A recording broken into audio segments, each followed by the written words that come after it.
السلام علیکم ورحمۃ اللہ وبرکاتہ حامدا ومصلیا اما بعد اعوذ باللہ السمیع العلیم من الشیطان الرجیم بسم اللہ الرحمن الرحیم وللہ الاسماء الحسنى فادعوه بها۔ ناظرین کرام، توسل کسے کہتے ہیں؟ توسل کہتے ہیں اللہ سبحانہ و تعالی سے تقرب حاصل کرنا ان اعمال صالحہ کے ذریعے جنہیں اللہ سبحانہ و تعالی پسند فرماتا ہے۔ توسل کی جائز اقسام ہیں۔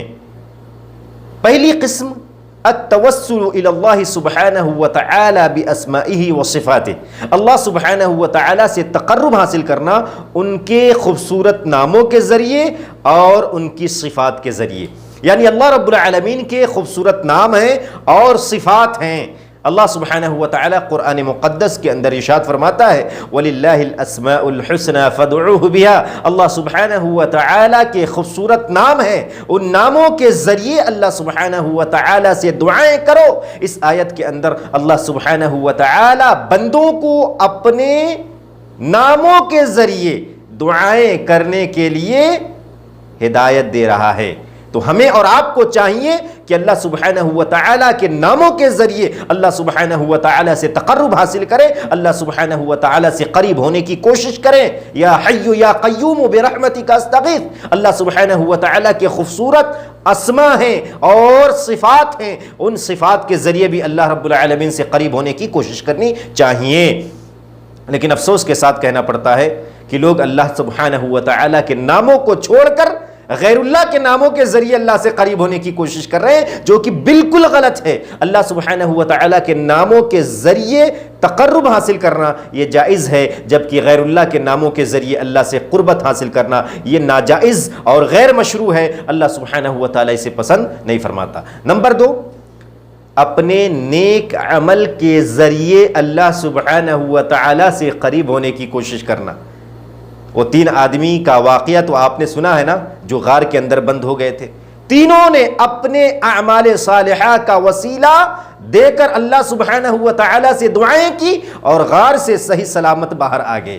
تو نیک اعمال کے ذریعے آپ اللہ سبحانہ و تعالی سے قریب ہو سکتے ہیں، آپ اپنے عمل کے ذریعے اللہ سے قریب ہو سکتے ہیں، لیکن دوسرے کے عمل کی وجہ سے آپ اللہ سے قریب نہیں ہو سکتے۔ بعض لوگ کہتے ہیں کہ ہم فلاں بابا کے عمل کے واسطے ہم اللہ سے قریب ہو سکتے ہیں، فلاں بابا کے ذریعے ہم جنت میں داخلہ کے حقدار ہو سکتے ہیں۔ ایسا کبھی نہیں ہو سکتا۔ اگر آپ عمل کریں گے تو آپ کا عمل آپ کے لیے ہے، آپ کا عمل آپ کو جنت میں لے کر کے جائے گا، کسی بابا اور کسی پیر کا عمل آپ کو جنت میں داخلہ دلوانے سے رہا۔ اسی لیے بچنا چاہیے اور اپنے عمل کو صحیح کرنے کی کوشش کرنی چاہیے تاکہ اللہ سبحانہ و تعالی آپ کا اچھا بدلہ دے۔ اور نمبر 3، نیک آدمی سے جو زندہ ہیں ان سے دعاؤں کا مطالبہ کیا جا سکتا ہے۔ اگر نیک آدمی اس دنیا کے اندر ہیں، وہ نیک ہیں، تو آپ ان سے دعا کا مطالبہ کر سکتے ہیں، ان سے دعا کے لیے کہہ سکتے ہیں کہ ہمارے لیے دعا کیجئے کہ اللہ سبحانہ و تعالی ہمارے لیے دنیا کے اندر بھی اور آخرت کے اندر بھی راہ ہموار کر دے۔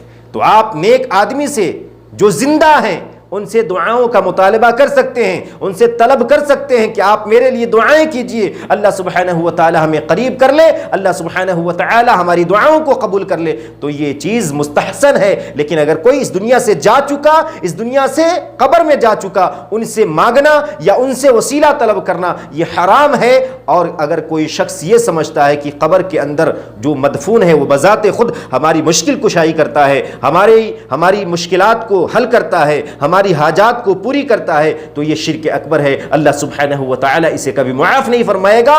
اور اگر کوئی یہ سمجھ کر کے پکارتا ہے کہ نہیں یہ ہمیں نہیں دیتا بلکہ اللہ سبحانہ و تعالی دیتا ہے، یہ واسطہ ہے، تو یہ واسطہ غیر مشروع ہے، غیر جائز ہے، حرام ہے، اسے اللہ سبحانہ و تعالی پسند نہیں فرماتا ہے۔ اسی لیے میرے بھائیوں، جو زندہ ہیں، نیک ہیں، ان سے آپ دعاؤں کے لیے کہہ سکتے ہیں کہ بھائی صاحب میرے لیے دعا کیجئے، لیکن جو اس دنیا سے جا چکے ان سے دعا کروانا یا ان سے دعا کا مطالبہ کرنا یہ حرام ہے اور اللہ سبحانہ و تعالی اسے پسند نہیں فرماتا۔ اللہ سبحانہ و تعالی ہم سب کو نیک عمل کرنے کی توفیق عطا فرمائے، اور جو وسیلہ مشروع ہے اسے دامنگیر رکھنے کی توفیق عطا فرمائے، آمین۔ وصلی اللہ علی نبینا محمد وعلی آلہ واصحابہ اجمعین، والسلام علیکم ورحمۃ اللہ وبرکاتہ۔